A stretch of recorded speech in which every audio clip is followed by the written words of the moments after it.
Again, I'm having trouble getting into the slideshow, so I'm just going to get started.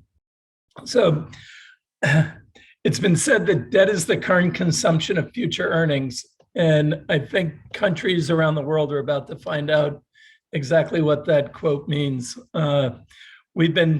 Since 2008, we've been dealing with a debt crisis that to resolve a debt crisis, we went to zero interest rates and tried to inflate assets to devalue the debts that we had outstanding.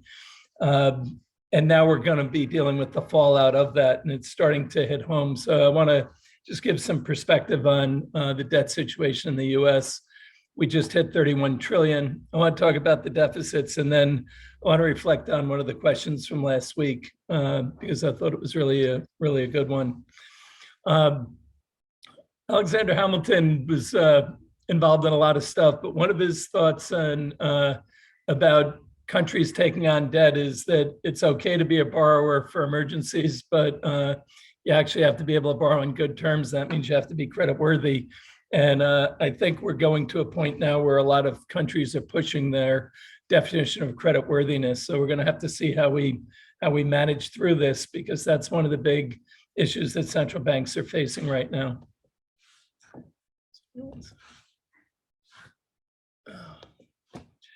So we've gone from in 1922 about 220 billion of million of debt back. 407 million of debt back then, not billion. Now we're up to $31 trillion of debt. And as you can see, this is as a percent of GDP. It's at the highest level we've been at, well in excess of where we were following World War II.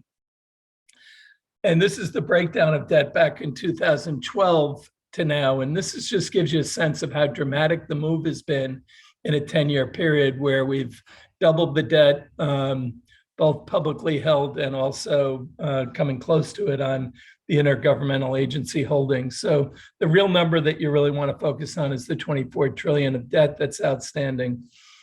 What's interesting is, as of last year, we were at 28 trillion of debt, but our interest rate of 1.61% was what the average interest was on our debt last year. And we know rates have moved up about 200 basis points this year. So the straight math on that is a pretty significant increase in our debt servicing costs. And if you just think about it from, the 1.6% going up to 3 and 4% now, and what that means, and because it's gone across all maturities, they've all moved up about the same. That actually speaks to the fact that we're going to see a pretty much straight across the board increase in the cost of our debt. This just gives you a sense of where the deficits have been, where it is coming out of 2020, but what the average deficit from 72 to 21 was only 3.5% of GDP. Now we got as low as 15, are now working our way back up. But we have a pretty significant problem here that we continue to perpetuate. And just to put it in perspective a little bit, it was 12% of GDP versus an average of 3.5 for the last 50 years. We have a deficit of 2.8 trillion, which seems pretty elevated. It's 100% of the public debt held as a percent of GDP. And that's versus a 50-year average of 46% of public debt. So not a great setup there. Last year, we had outlays of 6.8 trillion versus revenues of 4 trillion. Net interest costs during that period were only about $352 billion.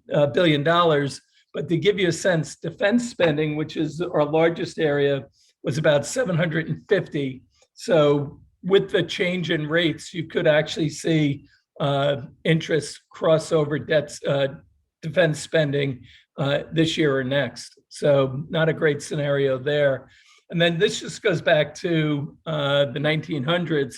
And you can see how we've had the spike up in debts after into the wars, and then it comes back down.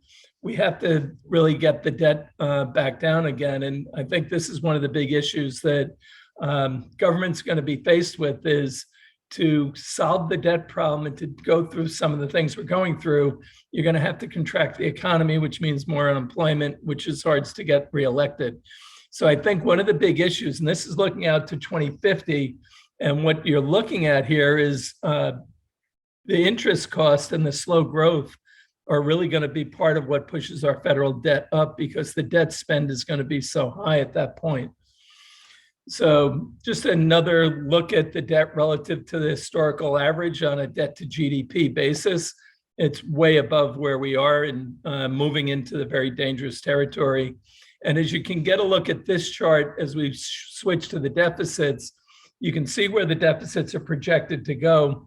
What I would highlight here is this pink area is net interest costs. And those are going to be a really reflection of the projections that the Congressional Budget Office puts in, which is not for rates to be significantly higher than they are today, but staying pretty flat during that period. If we do see a rate spike up above the 4.5%, 5% that's projected there, you're going to see significantly higher debt servicing costs. And in fact, in around 2027, it's projected by the Congressional Budget Office that we'll have net interest costs exceed defense spending, which would be not a great sign, because that's not a very productive use of capital. And just to give you another look at it, this is the different areas of major spends that we have from our outlays in the US, with Social Security, major healthcare programs, other mandatory spending, discretionary spending, and net interest. And what's interesting is from 2022, when net interest is 1.6% of GDP, to 2032, it's going to double and become 3.3% of GDP. That's a pretty significant nut to deal with for the US. So I think it puts us in a really difficult spot where, for all the criticism of Joe Manchin earlier this year, I think one of the big issues is we need to get back to sensible, manageable deficits with sensible spending policies that we can manage things back in. And I think that leads to a challenge that we're going to have, that these interest rates increases are going to crowd out other spending needs that we have and make it really difficult for the government to deal with the major problems that we have and the structural issues. So we're going to have to triage much more aggressively and be much more focused on solving a smaller number of big problems sooner. And then I want to go back to a question John Dennison asked last week about what I think the lessons are of the last couple of years for policymakers. And one of the things that I'm struck with on a regular basis is how negative everyone is towards the Fed and about the Fed mistakes and all that, and letting Congress completely off the hook for the reckless spending that's gone on. So I think from a monetary perspective, I think the Fed's going to get blamed for a lot of the stuff they did, and they made some mistakes. They stayed too long with things that were working. And we knew when we were getting unemployment to historically low levels, or interest rates staying at such ridiculously low levels for so long, but debt and other things running away from us, they had to realize that we were pushing it a little too far.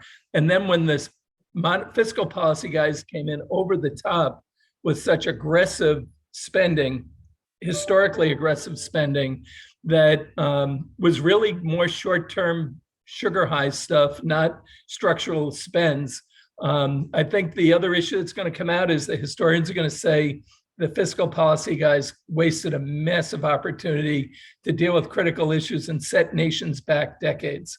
And I think that's not hyperbole. I think when you think about the spends that we've had and the amount of money that we put out there and the return we're getting from it in terms of growth, that it's not justified. So I think I think Congress and other governments around the world should be getting much more criticism for wasting a zero interest rate environment when they could have been using that to make really good long-term investments and setting their economies on a much more sustainable course. I think they blew that. And then the last thing, from the market perspective, with all the liquidity that was out there, there were signs of trouble everywhere, and we were all jumping on it, whether it was the SPACs or the meme stocks or the crypto bubbles or the public equities with ridiculously high valuations with no revenues or earnings, and whether it's in the private markets as well. We were chasing stuff that we knew the math didn't really make sense. So why did we do that? What could we have done differently?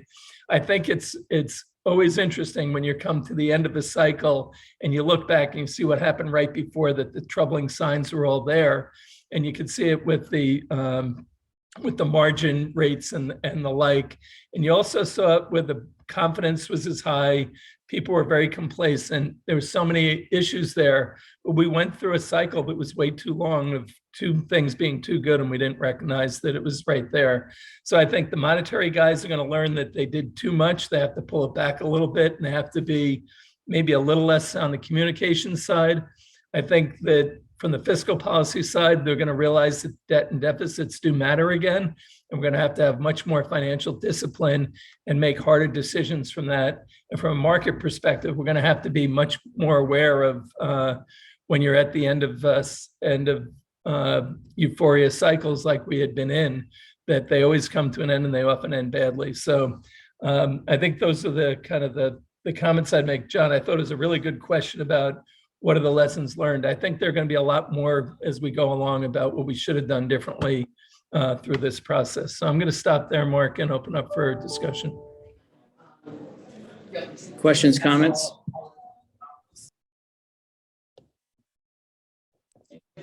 Questions, comments? Ready? I do. Go for it, John. Yeah.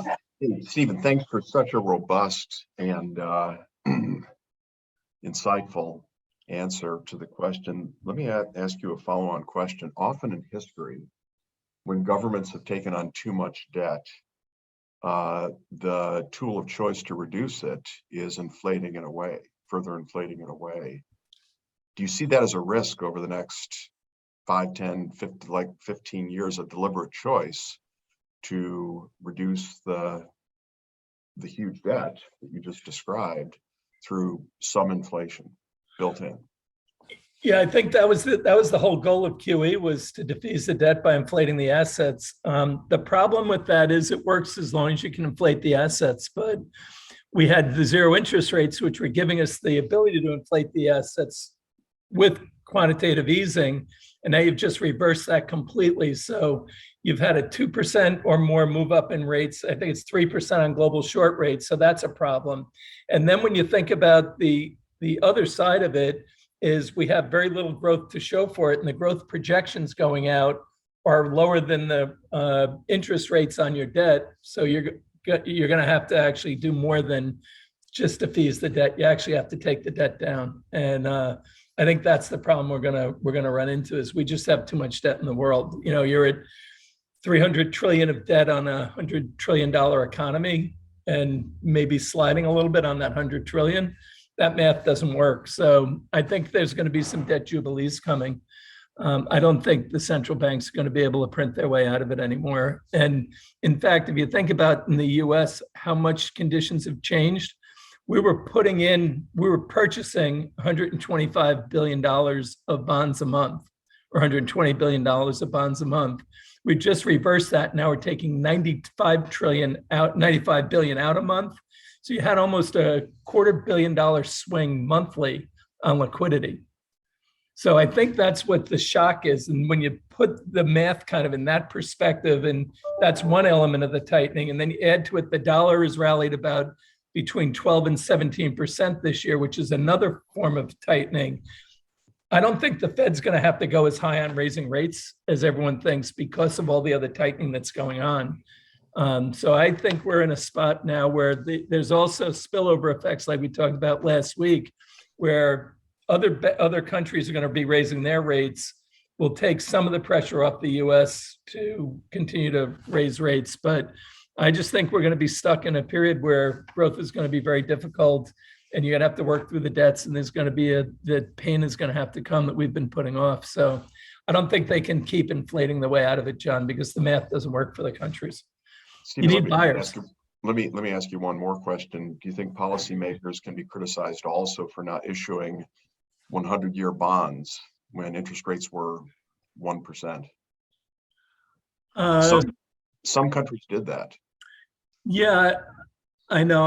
I think, will they be criticized? In hindsight, probably some will, but I think a lot of the ones that did it were in negative. We're seeing negative returns already that you're carrying a negative liability on your books for the rate increase. So you're going to carry a loss of 20 or 30% for, well, on a 100-year bond, what's a 2% move is going to do? It probably, it's a big loss. I don't know what the math is on that, but that's a tough loss on a 100-year bond. So I think I don't think they're going to be able to inflate their way out of it again. I think there's just too much debt in the system. I think they're going to have to tighten the belts and do it the hard way. I think you're going to have finance, fiscal discipline, and you're going to have to do that while you're making investments too, which means you're going to have to really crowd out the want-to-haves and only focus on the need-to-haves. Thanks. Other questions? Yes, Stephen, and where is this growth going to come from to grow out? I mean, Well, I think you're going to see economic activity continues to go, and that's the one thing about the world is if you just look at the growth of GDP, the growth of population, our progress, our innovation, it really drives it forward. Right. I think it's going to come from the productivity improvements is how you're going to see the growth develop and innovation. I think that's what's going to drive it. I think the other thing that's going to work for the countries that are smart enough about it is immigration. We talked about it last week, but I think that's a big driver of, you get growth through productivity and population, right? The math is pretty straightforward to get GDP growth. You grow your productivity and you grow your population, and a larger, more productive population gives you better GDP. That's really what they have to do. And we're not we're going to be in a fight for talent globally, like we're seeing in the labor markets right now. I don't see Mary D'Souza on here, but she's volunteered to lead an immigration panel. And she's even suggested Barry Sternlicht to be a panelist. So we will follow up on immigration. Other questions, comments? Yeah, I just want to follow up on Adam's comment, and but as a brief segue, Stephen, I really love your chart on 13, and particularly kind of looking back on the left-hand side of that chart, you can see sort of the magnitude of the pink, where interest rates were higher, probably not that far from where we are now. And if you kind of take that magnitude of the pink and move it over to the right, and then you multiply it by the fact that the deficit was just that much greater, it gives you a really good indication of like how scary this is. Yeah. So the other thing that I wanted to comment more particularly as a follow-up to Adam's comment is that if I remember correctly, the only time that we were this high in terms of percentage of GDP was back in World War II, and we were able to kind of get out of that because again, to your point, the economy was growing, but more significantly, there wasn't a lot of additional spending that was going on. So so there's a history, and yeah, you can see that peak right there. Yep. And it's sort of masked by the projection out to 2050. But where we are now, that's we've sort of completed, we've hit that same mark again. But you can see how the pink decreased over time.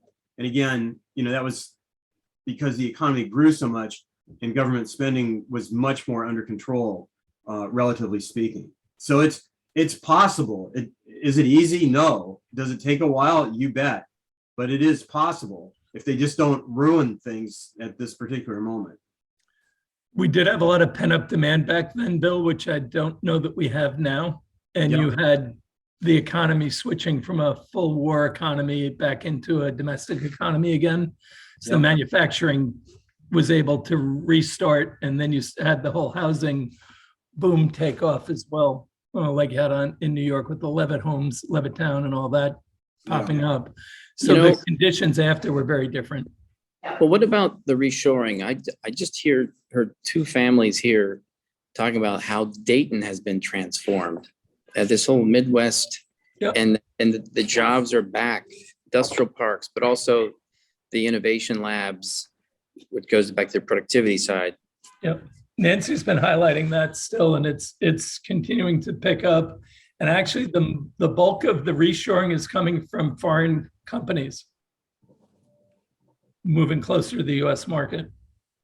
Hmm. We used to make fun. We said there's no Dayton in Dayton, so young people would leave. But now they're saying that there's Dayton again in Dayton. So I think that's one of the bright spots, Mark, for the US economy is the reshoring and the manufacturing and what it's going to do to revitalize the Midwest. This- Steve, this- so- wait, no, Adam, you got to yield the floor a little bit here. Just this. Rob Colorina is all over this plate where I am here, so you don't have to compete with him. Sorry, who else had a question? It was so this analysis, though, Steve, 'cause I know it's my little favorite hobgoblin, but it always kind of aligns and looks past sort of the unfunded liabilities that the federal government has, which are huge with respect to sort of promises they have implied to make Social Security payments and Medicare payment or medical payments. And if you add that on top of what this is, then there's that professor up in Boston somewhere who estimates if you add all those other liabilities that the federal government has assumed, the real debt is probably closer to 220 trillion. And I've heard that story for years. I've been tracking it. So it's just, I don't know what the answer is, but I think having a more accurate view of, unless it's an inaccurate view, what he's saying, but I just think we shouldn't lose sight of that. Well, this, if you can see on the screen here, this shows that Social Security is going to be almost 6% of our outlays in 2032, and the healthcare spending would be another 6.8%. So, really pretty high percentage on that. And as you can see, that's the other area that's increasing as a percent. So we are crowding out in the three areas that are not, they're important spends, but they're not the most productive use of your scarce resources. Right. So it's a real issue there. So, yeah. And the other thing is every time, you throw something in like, the 400, the 400 billion that was projected for the student loan relief, that just goes right against the deficit and increases the deficit by that amount because there was no real offset to that. So you do have, every time the spend goes up, you have to rejigger these numbers, and you also have it so every time the interest rates move up, you're going to have to make adjustments there too. It's not going down, the costs aren't going down, so we're going to have to manage the debt down. Yeah, it's always easy to be a hero with somebody else's money. Yeah, exactly. Other questions, comments? Stephen, Andrew Voss, thanks as usual. Is the underfunded pension status on the aggregate getting demonstrably better? It will get better in large part because interest rates moving up helps it. It got better last year. It might get worse this year, but longer term, it should be better. Although I'll let Bill, maybe you can weigh in on that because you have a closer view from your pension. And plan. Bill, maybe it's time to revisit all the performance of endowments and those pensions, just as a benchmark. I saw that you saw PIN was up 41%, and now they were flat. Yeah. No, good question, good points. Yeah, for sure, higher interest rates are definitely helpful with regard to funded position because it reduces your future liabilities. So that is helpful. Also, what was really helpful was what Mark just said, that last year and a lot of pensions have a June 30th fiscal year. So, some of those guys like really knocked it out of the park because they were capitalizing on what went on in late 2021. So they're just like returns that like all time best returns from a lot of institutions. So the combination of, very strong returns last fiscal year, and then also the rise in interest rates has definitely helped that.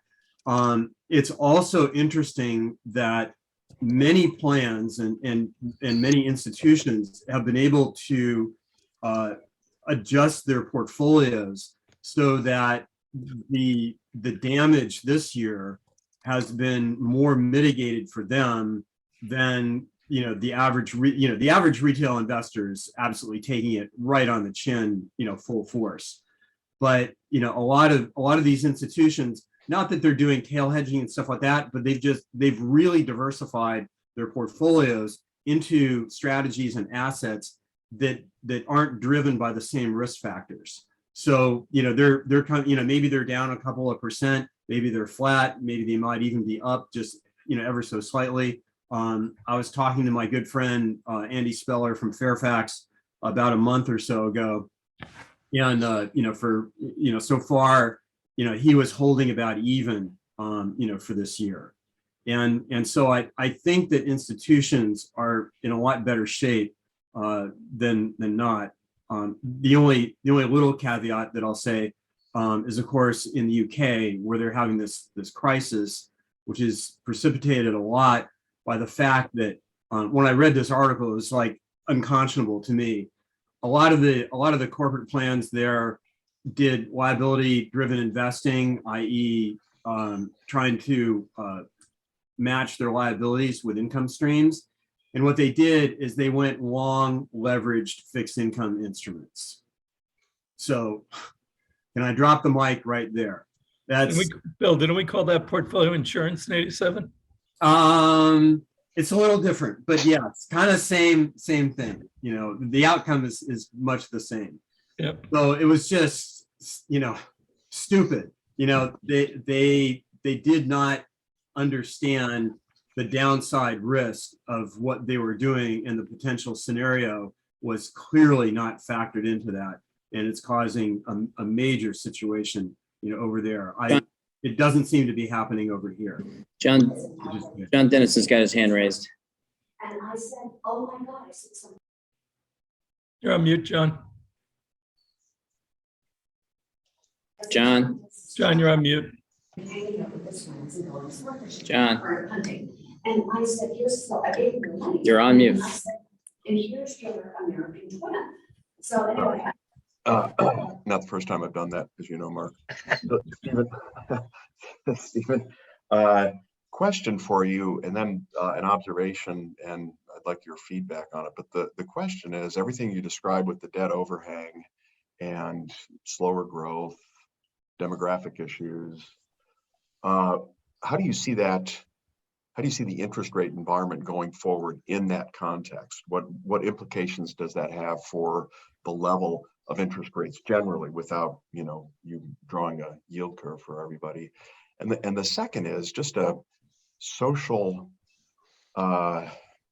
societal anxiety risk, given everything you described, in combination with the need to fix some of the countries and the world's largest problems, and the wasted opportunity now really being hamstrung in the ability to address them, in combination with dashed expectations from pension holders and Social Security holders, maybe, and Medicare and so forth. It just seems like that's a potentially toxic mix that is potentially explosive for society.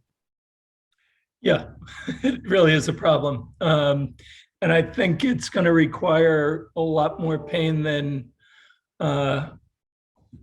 anyone past the greatest generation is willing to take. I think that is one of the issues, is we're going to have to toughen up and deal with longer term solutions to problems instead of quick fixes. And it's interesting, that goes back to what we were talking about earlier with the younger people. They want real change differently than, and they're willing to not have the immediate gratification for some of that change. But I think, John, that's one element from a social perspective that is going to be interesting, because when we were in Europe, the question was posed as how does Europe stay together? And the answer was because the youth want it to be together. They want to be a global community, whereas the older people are not necessarily on that. So I think socially, I think a lot of it's going to depend on how their voices are heard, and how strong the leadership is on setting the message that we have real problems, and to solve the problems is going to be real pain. And knowing you're not going to get reelected with that kind of a view is part of it. I think the other element, though, is it has to keep rates somewhat suppressed because we have too big a debt issue. And as much as they need to choke off inflation, which is why I think the market's probably wrong on the Fed put where they're going to cut rates again soon. I think they're going to get them to a level and they're going to stay at a higher level than they've been for a while, unless there's such a big disaster that we have to then throw everything away and start all over again. And that might be like the nuclear kind of war kind of scenarios or some other major crisis. China actually could be a major crisis too. Their debt problems and their demographic problems that are much elevated, I think, right now compared to ours. So I think that's the real problem, is they got to get rates up enough to choke off inflation, which is going to kill growth, and going to create a lot of more social strains with higher unemployment, but they can't raise it too high because they just can't go that far. So I think that means you're going to be left at a kind of a more leveled off, higher level of rates than we've been in. But it means you're going to go back to where we used to be with normal rates, normal inflation, and maybe hopefully getting back to better growth. But I think that's where you have to go, because there are natural limits to what the policymakers can do in terms of rate hikes. Thanks. The math. You're welcome. Joe's got a physical hand up. Hey, sorry, if it's been covered, I apologize, but does anybody have any concern about the fragility of our short-term paper infrastructure or system or status, such that we could break the buck on money markets again, or see some illiquidity in the money market worlds again? I'll start with, I believe there's significant illiquidity coming because of what the dynamics are in the market right now. We have, not only do we have the Fed tightening, but you have other central banks selling dollars to help offset the currency strength of the dollar. So you have a funny match of liquidity in the markets. And as I mentioned, the $220 billion swing of the Fed QE to QT has to be felt. You add to that the dollar moves and what other central banks are doing to sell dollars. And I think that's going to wreak some havoc in the short term. I don't think it breaks the buck, though, because I think because that's been moved really to the balance sheets of those institutions. So is the institution behind it going to be able to back them? But I think the rules now, since the financial crisis, would make a money market may move off the dollar, but it'll be the provider's problem as opposed to the government's problem. So I think that change came after 08. Yeah, Stephen, can I just add one more thing too? Because you're absolutely right. I think maybe like one possible little relief valve is the Fed's reverse repo position, which right now, as of the end of September, was like almost $2.5 trillion. So if they reverse that, there's that amount of liquidity that can be put into the market, fairly easily.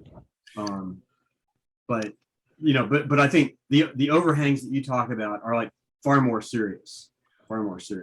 Although one counter to that is, since banks are slow to raise their deposit rates, you could see actually a lot of money move into short-term treasuries out of the bank deposits, just so they can pick up the 2% differential right off the bats. So you may see that as a support where the public market comes in and does what other institutions had been doing before. So that is an offset with the big rate move. Stephen, quick question for you, just kind of in line with, I guess, Joe and Bill and your current point. I had an investor kind of talk to me about that recently, which was, you know, that differential between, you know, what banks are paying on deposits and then, you know, what a lot of their loan portfolios are kind of generating, and it's short-term paper versus long-term paper. If you do have a lot of those depositors kind of pull back, could you end up in a situation where regulators kind of go to these savings and credit unions and say, hey, you guys need to step up your reserve requirements in order to kind of, you know, solidify your balance sheets? And then at that point, if interest rates have really moved significantly, trying to sell or move those loans off their balance sheets would be at a discount, kind of creating some sort of, you know, fair market value loss on these loan portfolios. And could that kind of run into some sort of hairy situation? I'm not an expert, but I did work for a small bank at ARS before we went private. We were owned by a bank, and after 08, I think the constraints they put on the banks was so great that I'm less concerned about the U.S. banking system coming out of this as a problem than I am the rest of the world. I think our banks are well capitalized, and the stress tests and stuff that they do on them are quite extensive. I think for a lot of the community banks, they put such a squeeze on them after the last time that I'd be surprised if many of them are in a spot that they could be too exposed right now. So I don't see a run on the banks, but either they're actually pushing up other fees to keep their minimum deposits there. And I'm not sure they don't want some of the assets to run off anyway. Okay. So I'm not concerned about our banks, no. So John, you got your hand up again, but just before, Simran, I wanted to get the bright spots you know, you're investing in venture today. Arguably, it's a great time to deploy these vintages. Looking back, and it is our source of growth. You came up from one of your portfolio companies. How are you seeing the venture market? Because I want to say you've got a portfolio of 60 plus strong. I know that you sat on your hands for a while, and now you're back in it. So maybe you could give that perspective. No, I mean, I think you're absolutely correct on the venture side. With this talent kind of coming on the market now, from Stripe and some of these larger players, I think it's a great time to build a team. But at the same time, we've definitely seen valuations come down at the same time, even with more attractive pricing and more attractive structure. I think LPs and just the venture ecosystem, a lot of cash is really frozen right now. You know, people are just sitting on their hands. So even if we want to make deals or others want to make deals, and the terms are more attractive than what they were, say, 12 months ago, we're still pretty bearish here. I think the liquidity on just throughout the markets is pretty tough, and you know, it is a bright spot just to see strong companies being built. I mean, on the other end of this, once you get through, say, 2, 3, 4 years, whatever it might be, it's probably one of those situations where the strong get stronger, and you know, survival of the fittest. So I mean, fundamentally, I think it's good for the ecosystem. I think we had a lot of bubbliness and kind of growing without having proper unit economics, but it's a tough market right now. Come join our 361 Firm community of investors and thought leaders. We have a lot of events created by the community as we collaborate on investments and philanthropic interests. Join us.